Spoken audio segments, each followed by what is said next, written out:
Welcome to the latest Digital Disability Film Podcast with Dr. Alison Wilde and Dr. Morio Griffiths and myself, Paul Darke. So, pleasure to have you here again, as always. Today we're going to review two films, one called Quad, which on IMDb is classified as 2020, although it was actually made in 2011, and Chronic 2015. So we'll start with Quad. I know you loved it, Miro. Let's have your initial.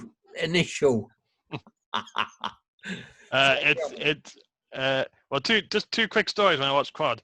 First time I got it, I quickly flicked through to make sure it was working, and every scene I clicked on was either the main character crying or the main character sitting next to water crying as well. So that didn't start off very well. And then it's the first film I've ever watched. Halfway through, I think, I really wish I could go back and do some marking in the middle of marking season, because I thought it was dreadful. I thought it was. I don't know if it's one of the worst disability films I've seen, but it's definitely up there in terms of, it almost feels, it just feels like an American attempt at trying to show that kind of triumph over adversity.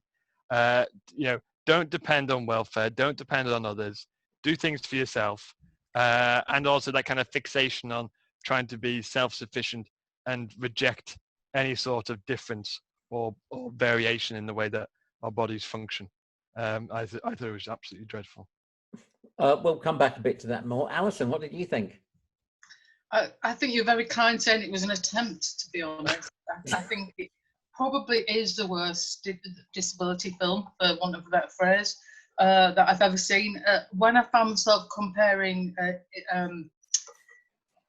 Inside I'm Dancing to it kindly, you realise you're in big trouble, I think. I hated Inside I'm Dancing, but it was the better film of the two, I believe. So there is a worse disability film and you believe it to be Inside I'm Dancing?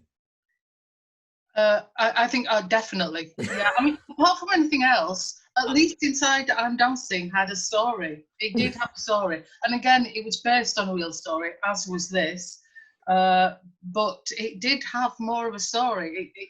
It did like this does, in that it just rolled out same old tired tropes. But yeah, in some ways I thought I've got nothing to say about this film, because I think the very first publication I ever had was about portrayals of disabled masculinity, and it just slotted into those so well.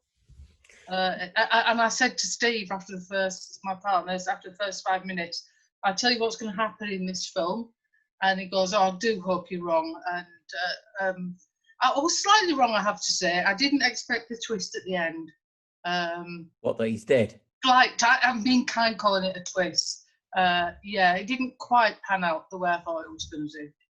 So how did you think it was going to pan out, and how would you say it did pan out? What? Oh, the kind of bitter, nasty, obdurate type of male wheelchair user, gradually reforms, gets the love of his life back, and live happily ever after. Wasn't far off, but not quite. Well, as I said to my partner, I said, I'm pretty confident that as the other two are going to think this is utter crap, I'm going to have to try and say something nice about it. And Paul's good looking. There you go. And I am going to say something nice about it. It was all of the things that you've said, and it was that bad. But if we take what Miro said, it was about not being on welfare, individualism and whatever. To some extent, that is a reality of America. And if you don't do that, you are fucked. And to some extent, it didn't pretend anything else. It was all of the bad things that you've said, individualism, cliched, all of those kind of things. But actually, equally, not actually, that is America. It's do or die. And he could have duty, as we should call it, or die. And so I think for an American audience, an American nature of impairment, disability within its welfare structures, within its insurance structures, it had it was inspirational to that society, and it will inspire people to some extent realize that it is up to them and only them. No one is going to help them. The state isn't, society isn't. I think it had other problems about class. There seemed to be infinite amounts of money whenever he wanted it, that he was actually the banking his brother, etc. But I, and again, I'm not disputing anything you two have said, but I think it's a difficult thing because often it's a kind of like, often you say, oh, well, it's triumph over tragedy. My personal view is we've all triumphed over the tragedy of what British society is and how it treats disabled people. So it's both of those things, but it is all of those things that you say as well. The class issue is quite interesting. Sorry, Alison. That's what I was going to say as well. I don't think what you said about do or die is actually true in this case, just as it isn't true in things like Me Before You and Rear Window, where it's a middle class. You know, it's always a middle class man who you don't really have to think about those. Absolutely. Those issues. Sorry, Miro, go ahead. No, I think the issue of class is really interesting because, you know, you got a character, again, it's a real life example of an individual who's part of a banking system that is responsible for the onset of austerity measures across the entire globe, but then acquires an impairment, but also seems to navigate all those barriers fairly easily, although there is some kind of self-loathing within it. You know, the actual environmental barriers, policy, access to employment, and so on, are very easily brushed over because he has that kind of influence of power over it, and authority and influence within his social networks. And I just thought it was quite interesting. And I also thought it was interesting in the context of the carers and the staff working with him, because actually what you had all the, from my knowledge and memory, all of the characters who were there to support him were non-white, and I think a lot of them were the main one was Eastern European. So again, I thought that was I thought that was quite interesting, and also the way in which the character, I think is it Adam? Is it Adam? Yeah. How Adam uses derogatory comments towards these groups of people as a form of trying to suppress them and trying to marginalize them, in the way that he talks about the physicality of the person who comes to help him when he's in the bath, of the actress Olin, who's the Russian agency worker. So all of that, you can see how I thought it showed a real disparity between he's trying to embrace that sense of normality, and he tries to do it by exerting his dominance and influence as a white, wealthy American, and uses that as a way to push against those who are trying to support him in varying degrees, but who are doing it in a way where he doesn't want to accept it, he doesn't want to tolerate it whatsoever. So the idea of class, I thought, was quite interesting. But I think it, and again, I'm not disputing anything either of you say, and it is as bad as you say, but I think lots of people, even the IMDb review, it's a transcendent, transforming work of art to a certain kind of audience that gives them hope and an expectation that the American dream can be there. It's all bullshit. It's all bullshit. Absolutely. But that's ruling out the fact that there was almost no story. I mean, I think actually, devil's advocate, you can tell that story well. You can tell it in a way that uses those resources far better and makes it far more engaging. I didn't like any of the characters at all. None of them. There were none that I was interested really what happened to them, and I think that's a massive problem. The other thing I was going to say, there was actually one or two lines that piqued my interest towards the end of the film, and that's when he sleeps with his girlfriend again, and she says that she says something about feeling better because she's back with him, and he says something about don't think that that don't Sleeping with a quadriplegic doesn't make you a better person. doesn't make you a better person. And I couldn't help in my own cynical way thinking about how a lot of non-disabled people in all sorts of ways actually use not sleeping with us perhaps, but kind of relating to us in particular ways make them feel like a better person. So at that point I thought, oh, something good might happen, but it kind of came and went. Miro? No, I agree. In fact, I wrote that line down as well when I was watching the film, and it might be a line that I'll use in the future. But no, I think yeah, and also, but even in that kind of if you take the issue of sexuality in relationships at the beginning of the film, pre-accident, he typifies that kind of aggressive employment progression, hypersexuality, drinking, bullying people in his social networks. I was astounded, watching it, the way in which when he discovers his kind of affection towards the woman who works in the bar, the aggressive pursuit of that relationship, in terms of stalking her, persistent request to accompany, checking to see, all that kind of, the legitimate information is given, questioning her when she gives a mobile number, even though she's been persistently, denied opportunities to get away from him. And all that scene is kind of playful and romantic. And I thought it was so uncomfortable. And then, of course, when you take it then to the end of the film, just before that line of sexually quadriplegic doesn't make you a better person, you've got this situation of, well, my interpretation was, the attraction towards him was based on what Adam once was. So, rather than focusing on the kind of the lack of capabilities that he now is perceived to have, the route to a relationship and sexual activity is almost based on that kind of ignoring the contemporary and is wanting to return to the past in terms of pre-impairment. So it in a way, the sexual activity within the film, the way sexuality is portrayed, it's almost kind of wanting to emphasize the significance or the importance of conventional ableist views of sexual intercourse. Yeah. And I think, sorry. Oh, sorry. Go on. No. I was going to stop there anyway. I can see why people get upset about that kind of thing. But again, I think that what might be called, I've forgotten who called it now, what might be called biographical disruption can be done well in a film or any other story.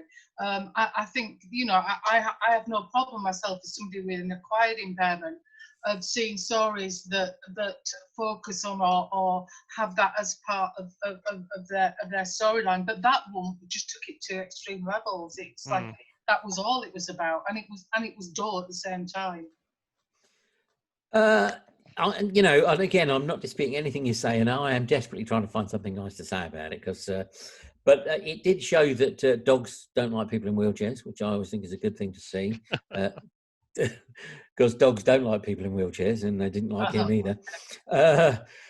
You could argue that perhaps it is the perfect film to use as a study tool of how badly cinema can be made in its depiction of disabled people, and because it did have all of those cliches that you say, and it is as bad as you say, that actually it was like an ABC of all of those things that actually made it almost a perfect example of. Yeah.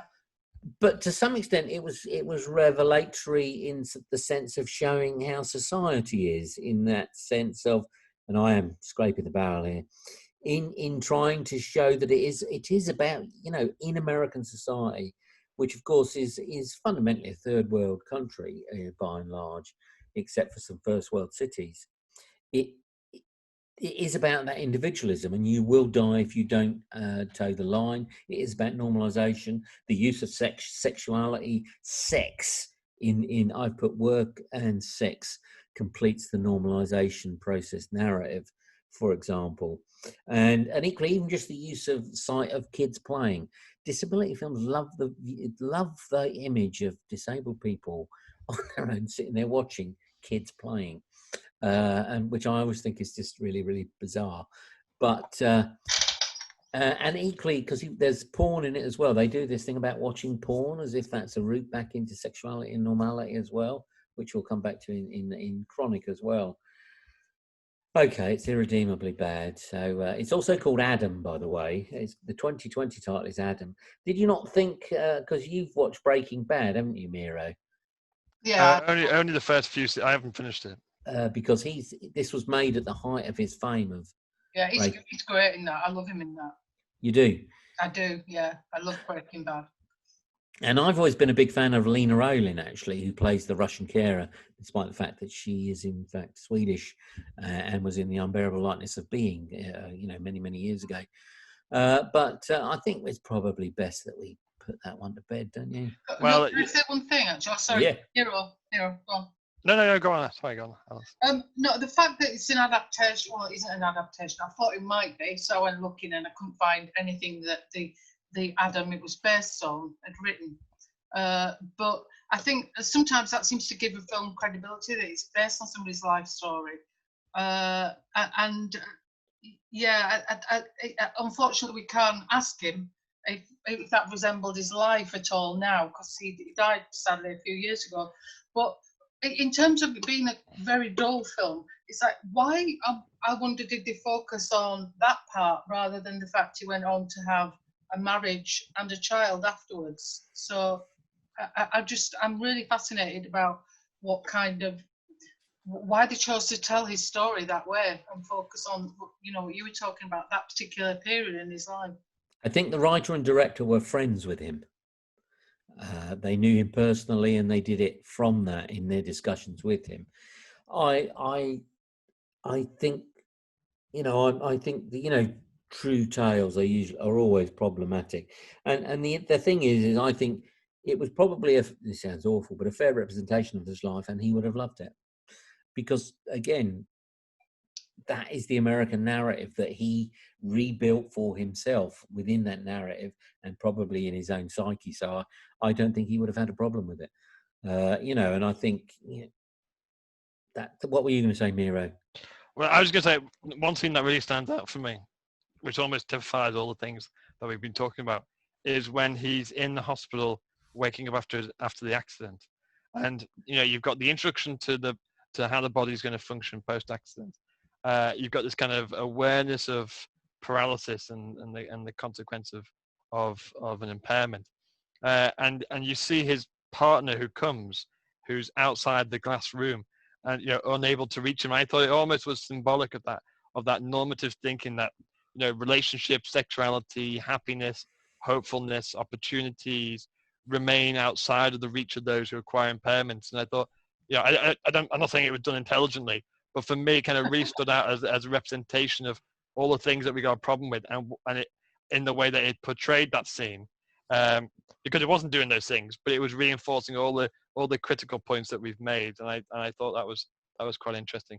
That idea of everything is just out of reach, and of course, all the way through that kind of the remaining of the hospital scenes, when immediately after that, he's placed in a cumbersome, overly large wheelchair.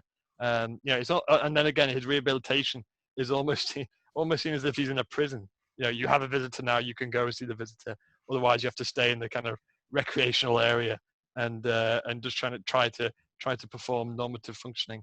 So following on from that, how problematic is it then if, for example, he was still alive, he saw that film and said it was absolutely like that? Every single scene happened in that order, and multiple people, including disabled people, will be inspired by seeing that.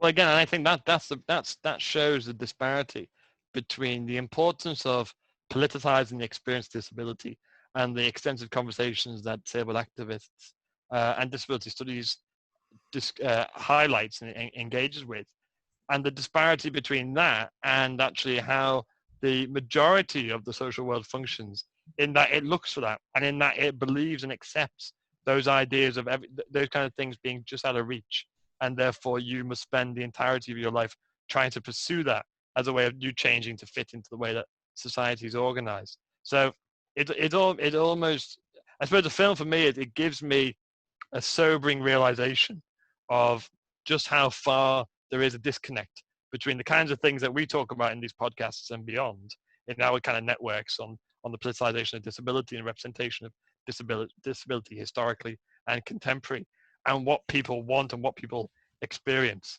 either disabled people or non-disabled people viewing the issue of disability. There is such a disconnect between the two.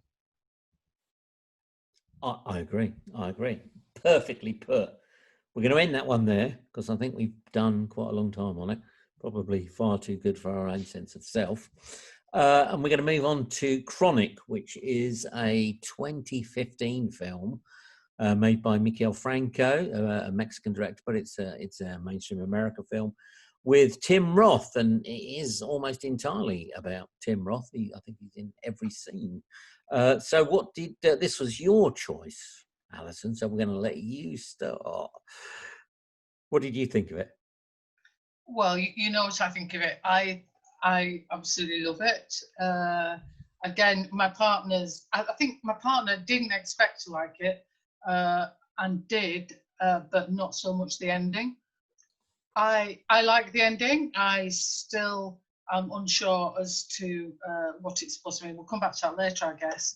But what I liked about it was kind of the ambiguity about what was going on, the slowness of it, the slowness of the caring relationship between him and the people that he was with. And I thought it was quite an extraordinary portrayal of care, not just of disabled people, but of course it's about people who are dying as well. I'd never seen anything quite like it in that it managed to treat both sides with dignity, but not actually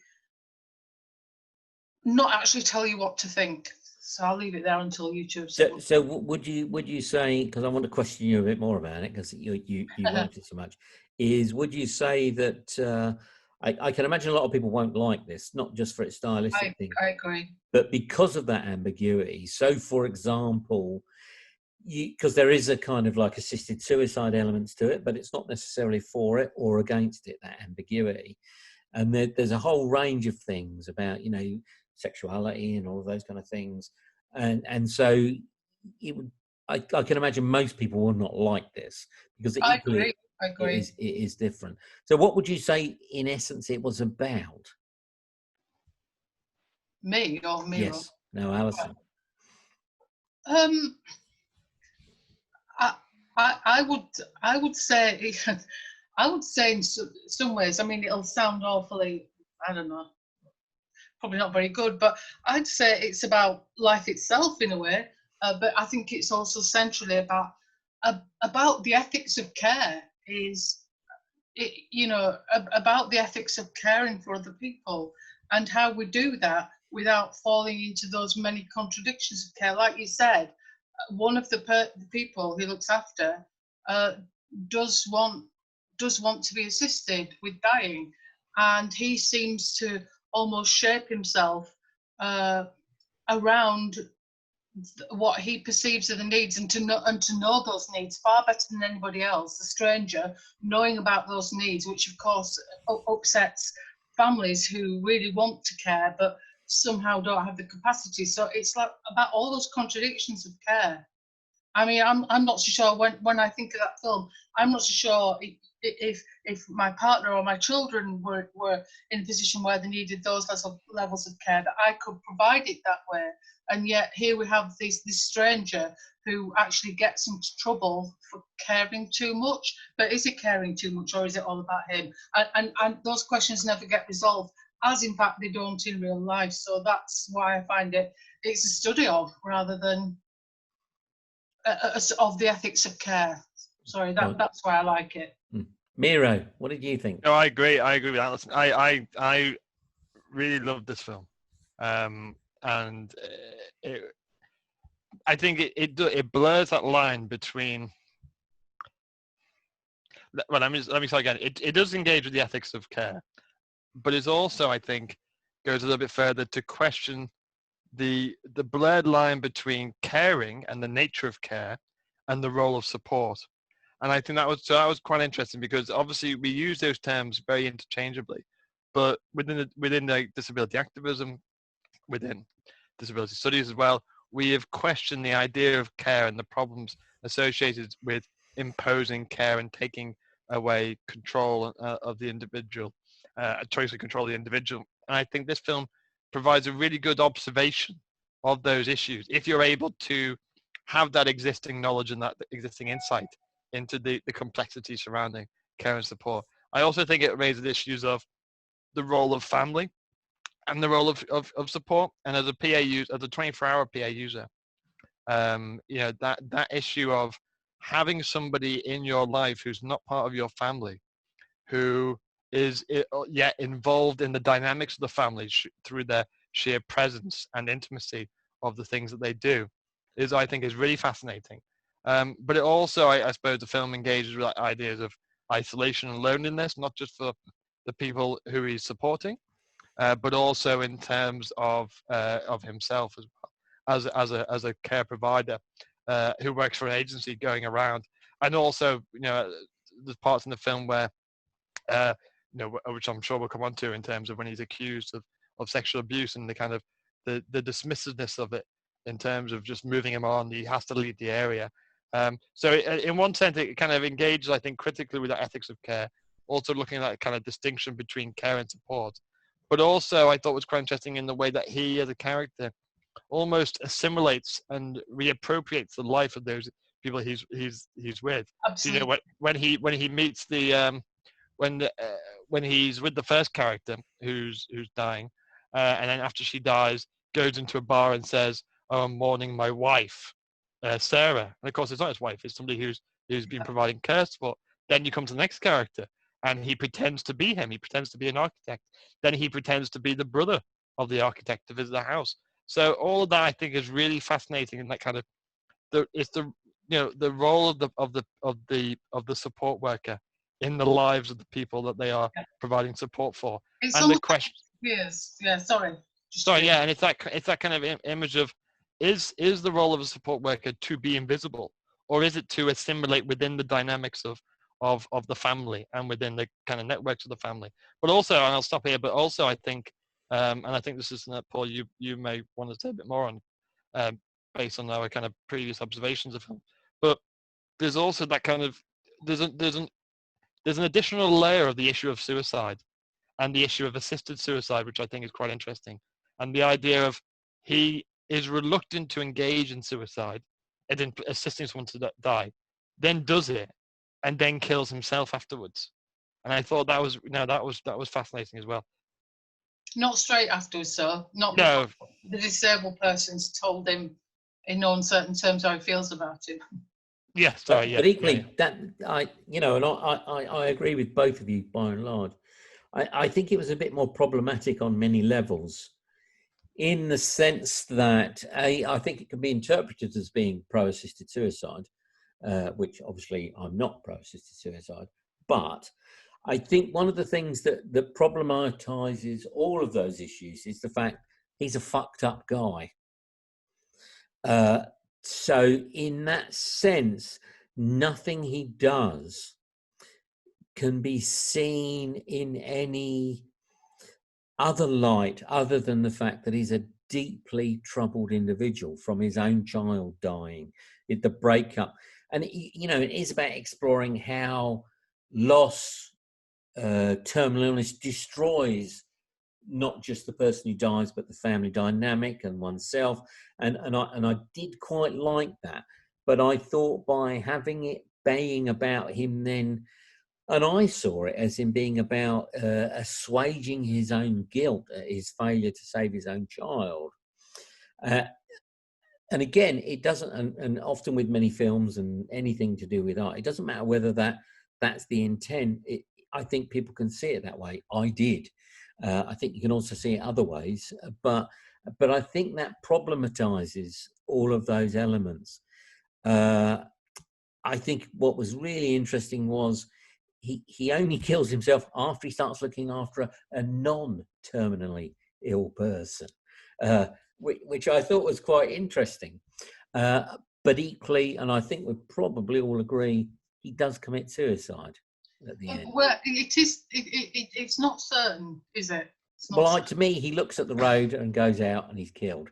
I watched it a few times. And I saw how I kept rewinding that bit, but you see him look to see the traffic first and then go out.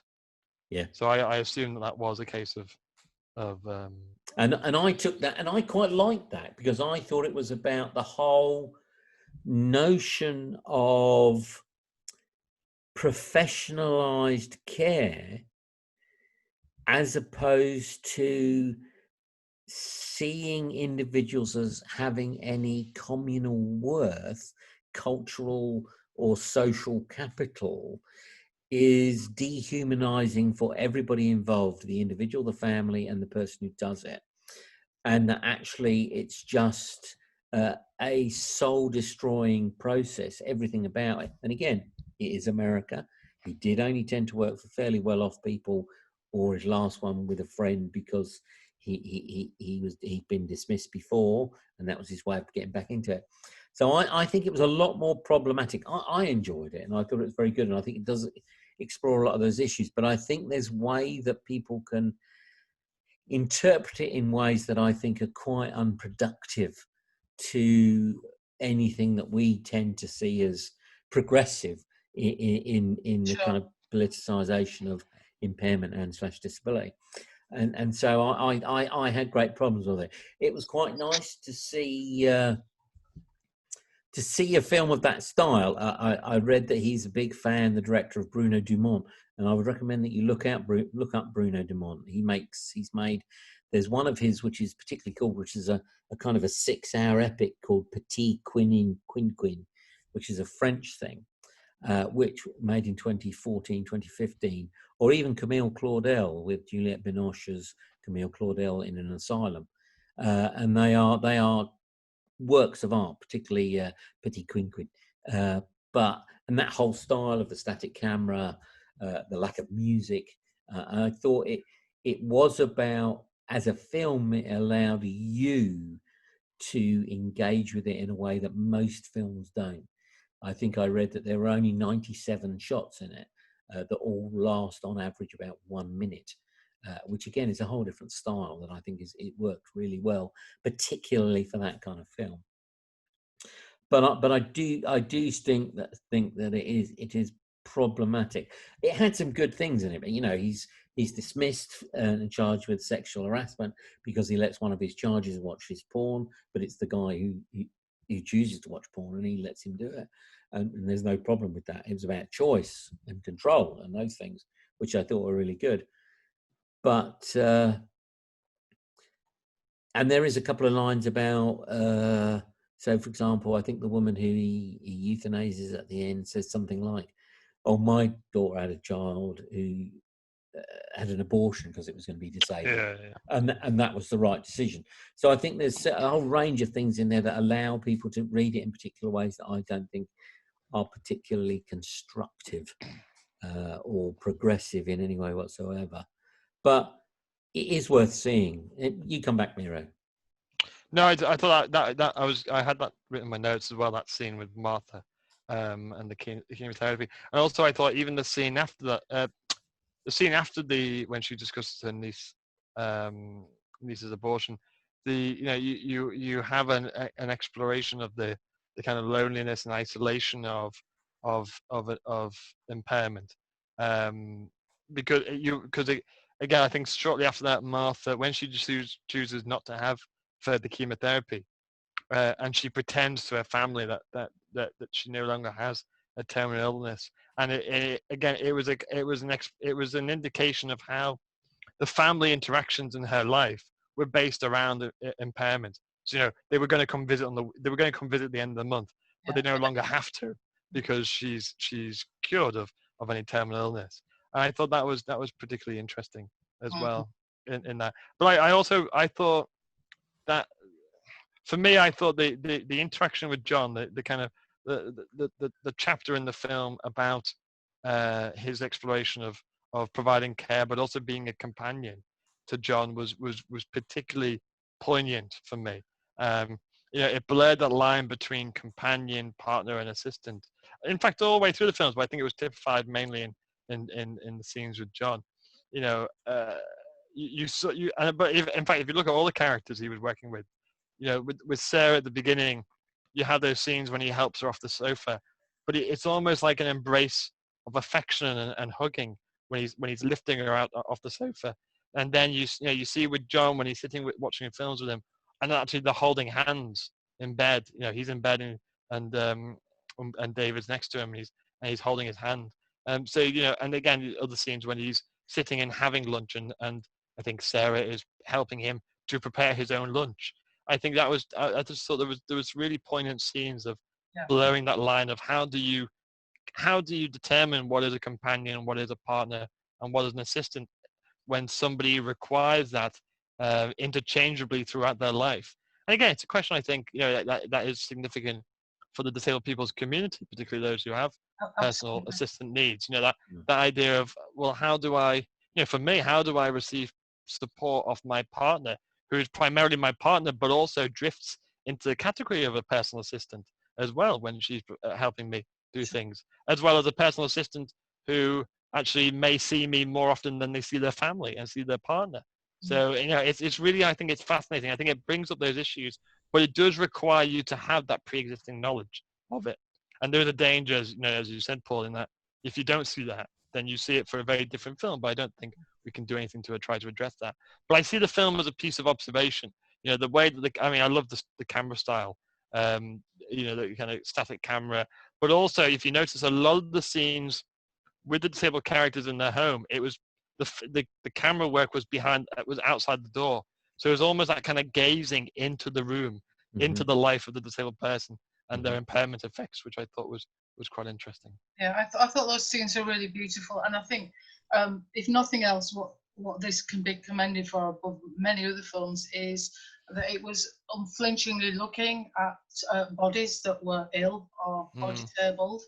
And there was a real beauty in it, which is very rarely shown. And that's what struck me right from the start when I first saw it in the cinema, and it was just like, wow, it's a quality of bodies, whereas the camera often lingers, as it did actually in the last film we talked about, quite irritatingly, on that sex scene with him. It very rarely does that on bodies that are non-normate, so I found that quite lovely. But wasn't it quite bleak in essence, though? Bleak is often beautiful. No, I don't dispute the beauty, but I think there was one line in it actually that the narrative undermined, but actually because he says it, that is the key, and it is John the architect who, when he's asked what he makes, he says, "I make nothing special, only functional stuff." And then he goes and sees his house that he's designed, and it is a rather special house. It is absolutely a beautiful house, functional as well. And I thought that, in a way, summed up the entire film, but also saying functional has overrun the notion that we're all special. And I don't mean special in kind of like, the special cliche, but as unique individual human beings, of which suffering is a part of that. And so I really like that line, nothing special, only functional stuff. And then the building undermines that. He then wants to be that. And that to me is then why he does commit suicide, because he is nothing special, because none of us are. We're just functional. So I might as well die. And I thought that worked incredibly well. And that was a fantastic line, I think. Oh, well, just something to add to that as well. Like, it might just be the way I interpret it. But I thought it was quite interesting. Well, when David does die and he's hit by the cars, this might be wrong, I don't know. But I saw how the immediate car that hits him, is off camera. But then all the other cars seem to go round as if they just carry on, and only after a while do they start to stop. And I thought, for me, that was almost like a metaphor of how the social world continues, irrespective of our health, irrespective of the declining of our health or the functional needs that we have as an individual. Yep. You know, you have this kind of moment of death and destruction, and yet everybody else just carries on. Yeah. And I thought that was something that really stood out for me as well. No, I think it did. I think it did mean that, and that's how I saw that myself. Yeah, And I thought that was a nice touch, because in fact they were tooting because they just wanted the cars to get out of the way, because they just want to get on with the shitty, grubby little lives that we all lead. Well, I do anyway. So, anything else on that? Class. I think again it did suffer from a class thing where there didn't seem to be any problem with money for anybody particularly, which I thought, again, in America particularly, was a little bit disingenuous, which I thought was a bit unfortunate. Even when they go to the working class thing, you know, the cost of chemo wasn't a problem. She chooses not to have it for her own reasons.